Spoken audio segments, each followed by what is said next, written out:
Have you ever traveled to another country? Maybe no one spoke the same language as you. Maybe there were some cultural differences you had to get used to. How did you feel? Were you excited, scared? Maybe you stumbled upon natural beauty like nothing you've ever seen in your own country. If you had the chance to bring some of that beauty home with you, would you? And how far would you go to get your hands on it? A jewel thief from the 17th century must have asked himself that same question. In the Golconda region of India, there was once a Hindu temple honoring the goddess Sita. She is a deity known for her purity and sacrifice. The temple honored Sita with a statue. Its eyes were made of diamonds, and diamonds are sacred in Hinduism. The jewel thief didn't care about angering the gods though, or maybe his greed got the best of him. Maybe this diamond was just that beautiful. In any case, when the thief sneaked into the temple and stole one of Sita's diamond eyes straight from its socket, nothing happened. Excited with its new treasure, the thief walked right out of the temple. But the moment when he stepped over the threshold, no longer inside the sacred place, he dropped dead. The story of a jewel thief's sudden death was told again and again over the years. It became very popular in the 20th century, and it's still talked about today. But the first person to ever tell it was a French gem merchant named Jean-Baptiste Tavernier. He wrote about it in his 1678 autobiography. His job had taken him all over the world, and on his travels, Jean-Baptiste collected diamonds and other precious jewels. He would then sell these back home in France. And at the time, India was the only place in the world where diamonds could be found. But one of these diamonds would travel all over the globe, gaining a reputation for causing misery to everyone who owned it. The world would come to know this cursed gem as the Hope Diamond. In today's episode, I'm going to tell you all about this cursed object, from the beginning, its origins to today. Why has it gone through so many hands, and why do so many people believe that this beautiful blue gem is cursed? My name is Edwin, and here's a horror story. In the mid-17th century, Jean-Baptiste Tavernier was traveling in the Golconda region of India, like I mentioned earlier. Golconda started as a military fort in the 11th century, and by the 17th century, it was better known for its diamond mine. A lot of famous diamonds have been found there, including the Koh-i-Noor, which is also said to be cursed. According to legend, the Koh-i-Noor brings limitless power to any man who wears it, but that power will also come with great misfortune. Only gods and women can wear it without suffering. The curse of the Hope Diamond isn't like that though. It affects men, women, children. The victims of the curse seem to only have one thing in common: greed. It was, after all, greed that pushed them to want to possess the Hope Diamond. But what makes it so special? Diamonds are valuable enough on their own, but blue diamonds are even more rare. They get their color from traces of boron in their molecular structure, and boron isn't found where diamonds typically grow. That's how blue diamonds are different. You see, they just grow deep underground, like very deep in there. So deep that they grow right next to the ocean crust. Their boron atoms might be recycled from ancient oceans. And if that's not enough to give the Hope Diamond an air of mystery, it's also the only known blue diamond to glow red under ultraviolet light. Most of them glow green. Scientists have concluded that the very few red glowing diamonds actually come from the Hope Diamond. They are chunks of the original 115-carat gem. But the average diamond buyer isn't going to know all that history. Maybe there's something else about this particular diamond though. Something supernatural that makes it irresistible. Jean-Baptiste was the first in a long line to give in to the Hope Diamond's mystical appeal. Of course, back then, it wasn't called the Hope Diamond. Jean-Baptiste actually named the jewel after himself, the Tavernier Blue, then sold it to King Louis XIV, along with over 1,000 precious gems he bought while in India. Because the Tavernier Blue was so rare, no one knows how Jean-Baptiste got a hold of it. It's actually another mystery surrounding the rare diamond. The ruler of Golconda in India had the right to keep any diamond over 1 carat, so the Tavernier Blue probably wouldn't have been accessible through trade. It's possible that Jean-Baptiste could have gotten the diamond through his connections with Indian nobility. He had been crafting these relationships since the 1630s, when he first visited the Golconda mines. It's also possible that the diamond showed up on the black market, and Jean-Baptiste bought it illegally. A third possibility is that the story about the jewel thief that he wrote about in his autobiography was secretly a confession, and he was a thief. Still, though, it remains a mystery. All historians know for sure is that Jean-Baptiste sold the Tavernier Blue to King Louis XIV in 1668 for what equals to $8 million in today's money. On top of that, Louis XIV gave Jean-Baptiste a title of nobility and some land. The gem merchant retired and should have lived happily ever after. Except that wasn't the end of Jean-Baptiste's tale. In 1685, Louis XIV declared that all Protestants were to be exiled from France. And Jean-Baptiste was a Protestant, and neither his money nor his title could save him from the royal decree.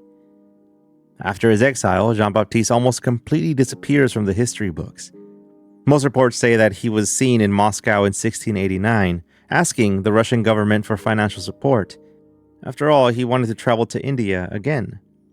Was he trying to return to the diamond mine that had given him so much success decades earlier? Was he hoping to find another Tavernier Blue? We'll never know. Moscow was the last place anyone saw him, dead or alive. Jean-Baptiste was certainly a victim of circumstance, but he may have been cursed too. You see, there were so many moments when he could have brought on the diamond's wrath.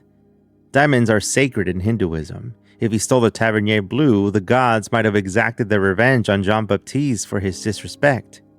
It turns out that in Hindu tradition, cutting a diamond is bad luck. King Louis XIV had their Tavernier Blue cut down to 67 carats.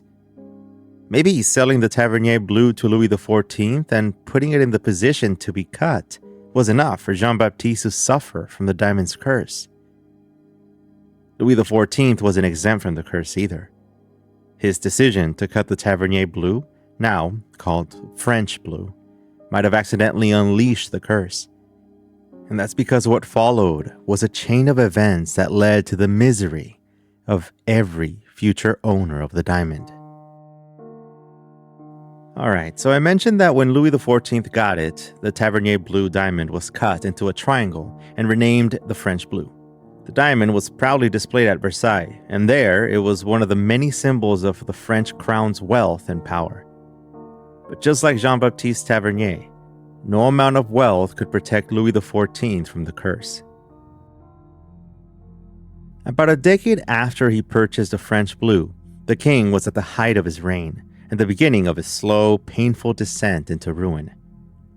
The last 3 decades of the king's reign were marked by war, death of loved ones, and revolts from his subjects. It started with the choice to exile Jean-Baptiste and the other non-Catholic Frenchmen. This was one of his least popular policies, although he did live to a respectable 76 years old. Still, Louis XIV died full of regret. Some of his last words were how he wished he had been a more peaceful ruler. After he died, the French Blue was passed on to his grandson and successor, King Louis XV. Now, Louis XV was only 5 years old when he inherited the throne. He lived until he was 64 and died just as unpopular and hated as his grandfather. Someone even tried to kill him during his reign. And his greatest legacy was leaving the monarchy vulnerable to the revolution that began during the next king's reign. So now it's time for Louis XVI, and he had the worst luck of the three. He was a king during the French Revolution. He and his wife Marie Antoinette faced the guillotine, one of the most violent and frightening ways to die. But the king and queen weren't the Hope Diamond's only victims during the revolution. Marie Antoinette apparently loaned the diamond to her best friend, Princess Marie Therese Louise, so that she could wear it at parties. And that was enough for the curse to grab a hold of the princess too. Not only was she decapitated like the rest of the royals, no, it was not enough. The revolutionaries impaled her head on a spike and then paraded it around the streets of Paris. After the revolution broke out, the crown jewels, including the Hope Diamond, were taken and displayed by the new French government. Now in public possession, the diamond's curse could have ended there. But in 1792, the jewels were stolen. Most of them were eventually recovered except for the French blue, and it was missing until the year 1812. And when the Hope Diamond resurfaced, it had been cut a second time, from 67 carats to its final 45 carat form. Rumor has it that a Dutch jeweler named Wilhelm Fals was the one who cut it. And after he took it and cut it, the curse struck. Wilhelm's son, Hendrik, stole the diamond. And the grief of losing such a valuable and gorgeous gem was too much. It actually killed Wilhelm. And Hendrik, his son, owed a lot of money to a man named Francis Ballou. He stole this diamond from his own dad to pay off that debt. Some say Hendrik murdered his own father for the diamond and then killed himself after paying off Francis. He couldn't live with the guilt. Francis Ballou then took his new diamond to London jeweler Daniel Eliasson, but he met misfortune. Francis died of a fever before the sale could go through. He didn't get to enjoy any of the money he would have made. And if this wasn't enough for the curse, Daniel also died. He killed himself just like Hendrik. The diamond apparently wasn't done. It claimed 4 more victims over just a couple of decades. After Daniel Eliasson's death, the whereabouts of the diamond were unknown. It might have found its way back to the hands of royalty. A portrait of King George IV of England, painted in 1822, shows him wearing a bright blue diamond. The very same French diamond that brought so much misfortune to those who owned it before him. No one is sure how it got to him, but some say it was through Caroline of Brunswick. Either way, some believe the curse got him too. When George IV died in 1830, he was in a lot of debt. The diamond, along with other jewels, were sold in an attempt to cover his debts.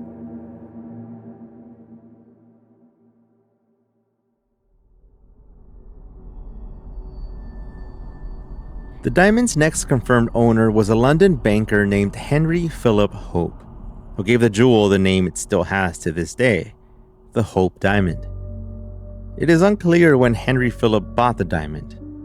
Not long after it came into his hands, his banking company went bankrupt. It only became public knowledge that he owned it in 1839 after his death. He died unmarried and without kids. So the Hope Diamond was passed on to one of his 3 nephews, Henry Thomas. He died at the early age of 54 as the second Hope to own the cursed object. The third Hope to own it seemed to be the most unlucky.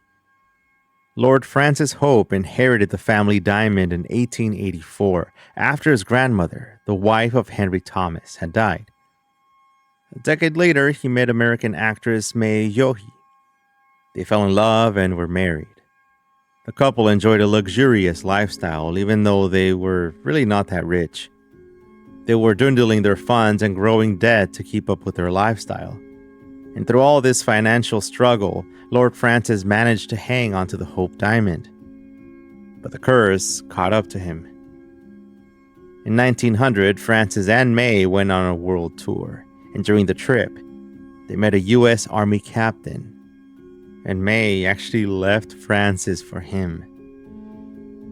A year later, Lord Francis Hope was out of options, financially speaking. He was running out of money and he owed too much of it to too many people.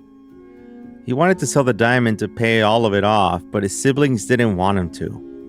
And finally, in 1901, he sold the Hope Diamond. But getting rid of it was not enough to end the misfortune. The year after that, Francis declared bankruptcy, he lost his foot in a hunting accident, and officially divorced his wife. He ended up remarrying and living into his 70s, but he died poor, and so did his ex-wife, May. The Hope Diamond was allegedly bought and sold several times between 1901 and 1909, traveling the world and leaving tragedy in its wake. One of the diamond's owners during this stretch of time was a French banker, who was said to go insane and then died by suicide. The owner after him was a Russian prince named Ivan Kanatowski, who then gave the diamond to his lover, Mademoiselle Laurence Ledoux, to wear on stage. She was shot and died in the middle of the performance. The prince himself was stabbed to death by Russian revolutionaries the day after his girlfriend died. A Greek jewel broker also owned the diamond. He sold it to a Persian diamond merchant. The very night he sold the diamond, though, the Greek accidentally drove off a cliff, killing himself, his wife, and their child.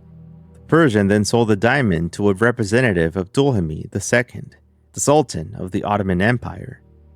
The Sultan then gave the diamond to his favorite concubine, who was then stabbed to death in a failed robbery. He was overthrown not long after this, too. Then, the diamond's official polisher was wrongly accused of being an accomplice in stealing the jewel.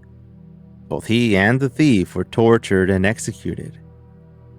Abdülhamid was the Hope Diamond's last victim in this 8-year period, and in 1908 a revolutionary movement called the Young Turks led an uprising.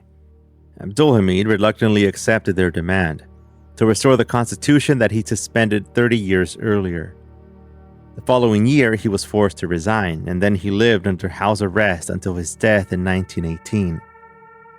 The ex-sultan didn't die in poverty like many of the Hope Diamond's other victims, but he did die as a disgraced leader, another common thread between all of the victims of the curse.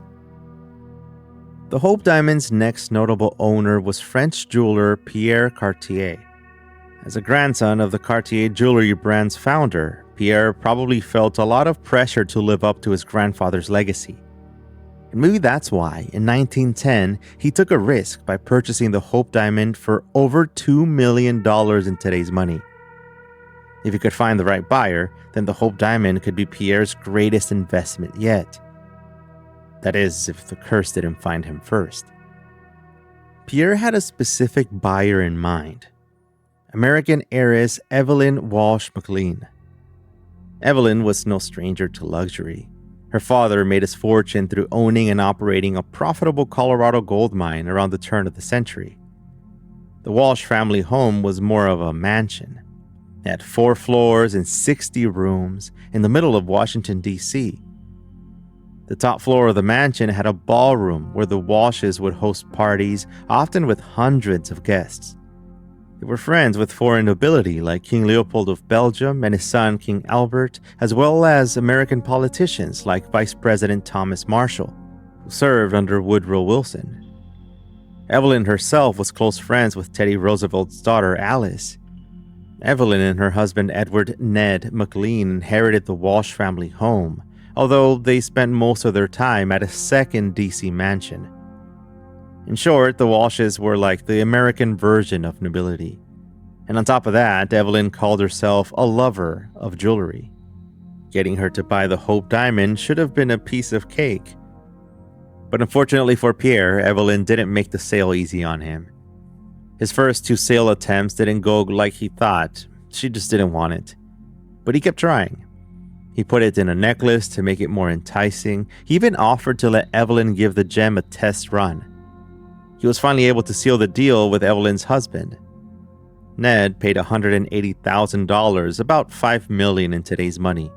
It was for a necklace with tiny silver diamonds framing the blue Hope Diamond. Ned's family was just as wealthy as Evelyn's. The McLeans owned the Washington Post, which had actually run an article about the curse of the Hope Diamond a few years earlier.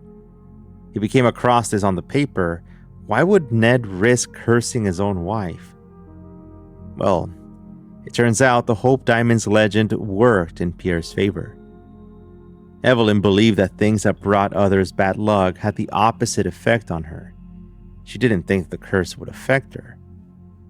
Maybe the diamond itself wanted Evelyn as its next victim, because when she brought the necklace home, she claims that it called to her, urging her to put it on.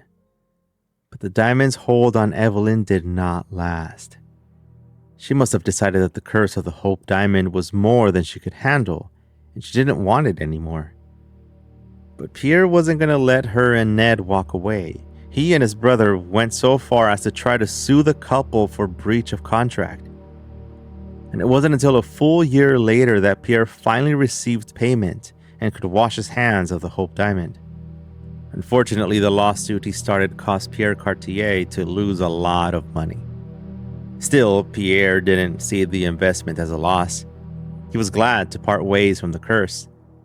But regardless of it, Evelyn loved to wear the necklace and show it off. Just like those who owned it before her, Evelyn's adult life was struck with plenty of tragedy. Her brother died young. She developed an addiction to morphine. Her husband became an alcoholic and cheated on her. He ended up in a mental institution where he ended up dying. Her firstborn son died in a car accident at only 9 years old, and then her only daughter died of a drug overdose at 25. Still, Evelyn wore the Hope Diamond proudly, even on her deathbed. Her granddaughter inherited the diamond after her passing. Not long after, she died at the same age as her mother, 25 years old. 2 years later, in 1949, her 2 living children sold the necklace to American jeweler Harry Winston. He traveled around the world, never believing in the curse. He ended up donating the diamond to the Smithsonian Institute in 1958. The curse, though, would still claim one final victim before the Hope Diamond reached its current resting place, the National Museum of Natural History. Mailman James Todd didn't believe in the curse. To him, the Hope Diamond was nothing more than an expensive package to be delivered. But within a year of making that delivery, James's wife died of a heart attack. His dog was strangled to death by its own leash. His house caught on fire. He also suffered both a leg injury and a head injury in 2 different car accidents. It's easy to think of the Hope Diamond's curse as nothing more than greedy people getting the bad karma they deserve. After all, most of the diamond's victims were wealthy, kings, queens, members of the social elite. Of course, there were some exceptions like Henry Phillip and Henry Thomas, those who owned the diamond for years without falling victim to the curse. What made them different from people like James Todd, who barely touched the gem? It seems like the Hope Diamond plays by its own rules. Maybe it knows something about its victims that we don't. If greed is what unites all of those who came in touch with a diamond, and the curse that comes with it, then maybe the safest place for the Hope Diamond really is a free, public museum where no one can fall victim to it again.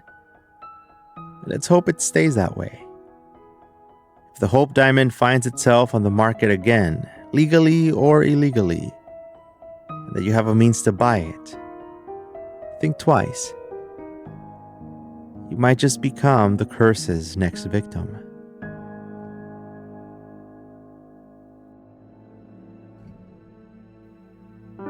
We have some local stories coming up thanks to your suggestions. But for now, make sure that you tap follow on your app to make sure you get next week's story. Thank you very much for listening. Keep it scary, everyone. See you soon.